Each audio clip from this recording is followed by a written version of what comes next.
Tonya Allen, CEO of the Skillman Foundation. Welcome. So the Skillman Foundation spends so much of its time and its resources making sure that the kids in our communities get the educational opportunities that they're supposed to. So give me your reaction to the announcement that they won't have school, at least not in the traditional way, for the rest of this school year.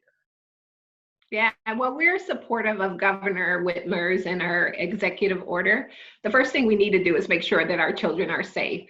But after we get beyond that, we know that there are some children who have access to more resources than others. And we believe that wealth or what your tax base is should not determine what quality of education you have. In this country, we've always believed that everybody should have a fair shot at an education, at prosperity, at showing up and trying to see what you can create.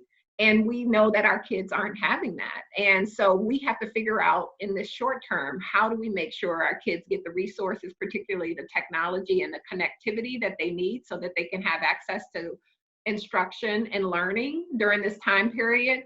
But more importantly, we got to make sure that we take on the public policy issues that allow this.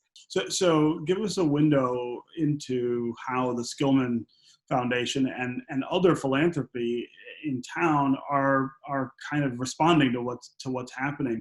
I would just tell you a couple of things. One is that there's a website that many nonprofits and foundations in the city of Detroit have worked on called COVID 313.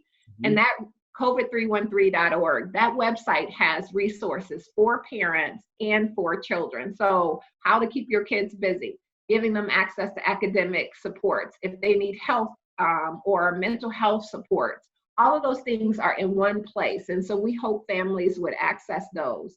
The second thing is that we are going to have to tackle this issue of, like I said before, devices and connectivity. So we are working with others on trying to tackle that issue and to help school districts fill the gaps where we can, because there are so many school districts who are pulling all of their equipment out of their school buildings to make sure kids get those things. And that's great, but we also need to make sure that those school districts are prepared in the fall to be able to reopen their school buildings and have the tools that they need. So that's a priority for us. And then the last thing that I would share, well, two last things I would share. One is high school seniors. We need to make sure that high school seniors don't think that this is the end. They still have lots of things to do to prepare for college or to prepare for trade school or work. So on our website at www.skillman.org, there is a blog there that talks about a Q&A that talks about what do seniors need to do and what do their parents need to do. And then the last thing I would just say is that we need to check on our children. So if it's us as individuals, nonprofit organizations, schools, we need to make sure that kids are safe. And one of the things that we know is that kids are at home with their parents who are very stressed at these moments. And so we need to support parents, support kids, and make sure that they're safe.